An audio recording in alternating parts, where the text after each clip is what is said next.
টোলকে বিতর্কে অবশেষে সিদ্ধান্ত আইএফের কোর কমিটি প্লেয়ার স্ট্যাটাস কমিটির একের পর এক সভা অবশেষে দীর্ঘ বিতর্ক নিয়ে রীতিমতো নাটকীয় রায় আইএফের। সোমবার কোর কমিটির বৈঠক বসেছিল সচিব উৎপল গঙ্গোপাধ্যায়ের ঘরে। তারপর হয় প্লেয়ার স্ট্যাটাস কমিটির সভা। তারপরই তাদের নিজেদের রায় জানান আইএফএ সচিব। যুক্তি বিতর্ক মেটাতে ফিফার দ্বারস্থ হয়েছিলেন টোলকে। যদিও ফিফা গোটা বিষয়টি ছেড়েছে স্থানীয় সংস্থার উপর। চুক্তিতে অর্থনৈতিক বিতর্ক ছাড়া অন্য কোনো বিষয়ে ঢুকতে চায় না ফিফা। চুক্তিভঙ্গ হলে স্থানীয় সংস্থার মতামতকে গুরুত্ব দেয় ফিফা। এর আগে ডায়মন্ড স্টার ও এরিয়ান্সের এক ফুটবলারের চুক্তিভঙ্গ নিয়ে ফিফার দ্বারস্থ হয়েছিল আইএফএ। যদিও এদিন আইএফএ সচিব জানিয়ে দেন সব দিক পর্যালোচনা করে টোলকের এক মাসের টাকা, যার আর্থিক মূল্য 10,28,974 টাকা 70 পয়সা ইস্ট বেঙ্গলকে দেওয়ার জন্য অনুরোধ করবেন তারা। একই সঙ্গে অজি স্ট্রাইকারকে লিখিতভাবে ক্ষমা চাইতেও বলা হয়েছে ইস্ট বেঙ্গলের কাছে। অন্যদিকে ইস্ট বেঙ্গলের কাছে অনুরোধ করা হয়েছে তারা যেন টোলকের বিরুদ্ধে করা মামলাটি প্রত্যাহার করেন ও তার টোকেন আইএফএ তে জমা দেন। একই সঙ্গে ইস্ট বেঙ্গলের ভাউচারে সই করে মোহনবাগানের সঙ্গে চুক্তি করায় টোলকেকে 5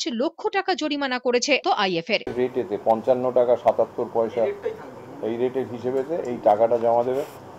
ইস্ট বেঙ্গলের নামে একটা ড্রাফট আইএফএ জমা দেবে এবং ওর প্রফেশনাল মিসকন্ডাক্টের জন্য আইএফএতে একটা 5 লাখের ড্রাফট পেয়েবল অন আইএফএ, যেটা প্লেয়ার্স বেনিভোলেন্ট ফান্ডে জমা পড়বে, সেটা জমা দেবে।